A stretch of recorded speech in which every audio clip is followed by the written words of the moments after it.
pasyal na yan with Mami.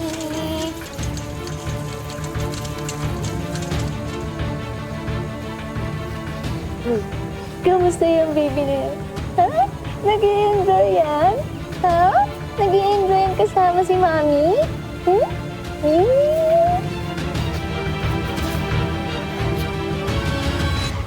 Oh, ano naman ginagawa mo dito, ha? Ang ganda-ganda ng araw ko. Naku, sinisira mo na naman. Ha? Alam mo, sa lahat ng makasalanan, ikaw pa talaga yung labas ng labas. Ano pinagsasabi mo? Alam ko na yung totoo. Dahil sinabi sa akin ni Maita lahat. Alam ko na yung relasyon niyo ni Father Edgar at alam kong yan, yung anak niyo yan si Baby Oliver. Anong klaseng tao ka, ha?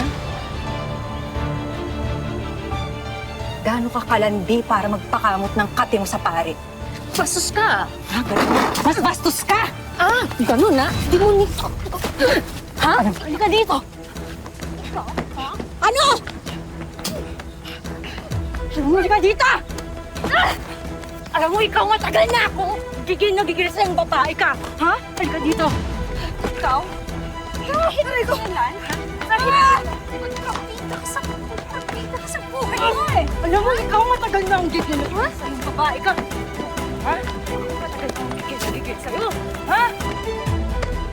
Ha? Vivian! Maxine! Halika dito! Alam mo, ikaw, kahit si Satanas, mahihiya sa kalandian mong babae ka! Haling ka! Vivian! Vivian! Kayo nga! Tama na! Ano ba nangyayari dito? Eh, ba't hindi mo kausapin? Ba't hindi mo tanongin yung malandi mo asawa, ha? Ano ba pinagsasabi mo? Inamin sa akin ni Maita lahat, kuya. May relasyon niyang babae niyan at si Father Edgar. Sinungaling ka! Hindi! Kaya ka pala naglilingkod sa simbahan para makapaglandian kayo! Sinungaling! Sinungaling! At hindi lang yan, kuya. Yung si Baby Oliver, anak nilang dalawa ni Father Edgar yan! Ano? Arthur, huwag ka maniwala sa kanya. Alam mo, hindi ko kayang gawin yun. Mahal na mahal kita. Hindi kita kayang kuhin. Kahit ang dami mong pagkukulang sa akin, di ba hindi naman ako umalis? Hindi naman ako nagloko, di ba? Kuya, huwag kang maniwala sa babaeng yan. Pinapaikot ka na niya, oh! Hoy! Hoy! Hoy! Hoy! Hoy! Ikaw, ha? Naniniwala ka sa pinagsasabi ni Maita? Ha? Eh, alam naman ng buong bayan, ha? Na chismosa yung babaeng yun. O pues, kung totoo yung sinasabi ni Maita, ha? Eh, di papatayin mo dito. Para magkaalaman kung sino nagsasabi ng totoo. Asan? Ha? Asan si Maita? Ang sabihin mo, nakahanap ka ng paraan para siraan ako kay Arthur.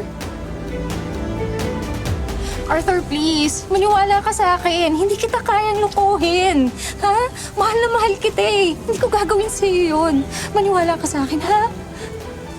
Kuya, huwag kang maniwala sa babae na yun. Pinapaikot ka na niya, oh! Masyadong mabigat yung binibintang mo sa asawa ko. Asan ang prueba mo? Asan si Maita? Umuwi siya, kuya. Umuwi siya ng probinsya. Tingnan mo na. Umuwi. Bakit? Dahil hindi niya kayang pangatawanan yung chismis niya. Maxine, kung nirespeto mo pa ako bilang kuya mo, umalis ka na. Halika na. Kuya, huwag kang magpakataka sa babae na yan!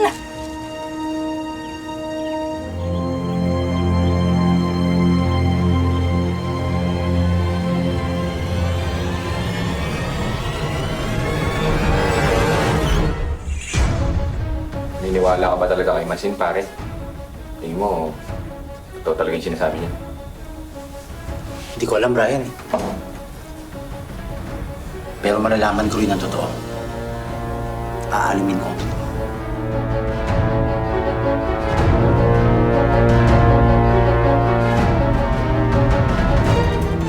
Ang kutob minsan mali, pero madalas ay tama. Kaya si Arthur nagkabit na ng hidden camera. Mamayang gabi pa uwi sila, Arthur. At saka siguro okay na rin na dito tayo mag-usap. Eh, baka mamaya may makakita sa atin sa labas eh. Hindi ko na alam kung anong gagawin ko, Vivian. Gulong-gulo na ako eh. Paano ko malaman ng mga tao to? Paano ko malaman ni Clarence? Alam mo, huwag na muna natin isipin yung mga problema. Ang importante, kasama tayong dalawa, masaya tayo at mahal natin ang isa't isa.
Vivian, ano nagawa mo dito?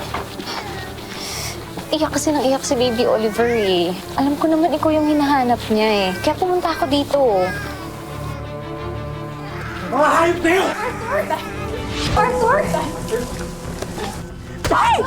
Diyos ko! Anong klaseng alagad ng Diyos? Arthur, tama na!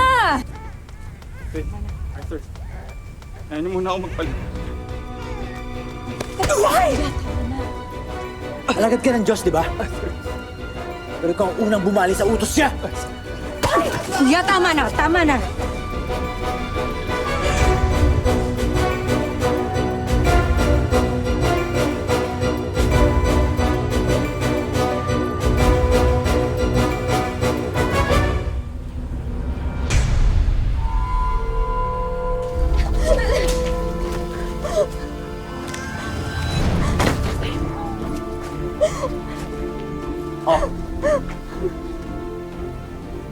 Sandali lang naman, Arthur. Huwag mo naman kami palayasin.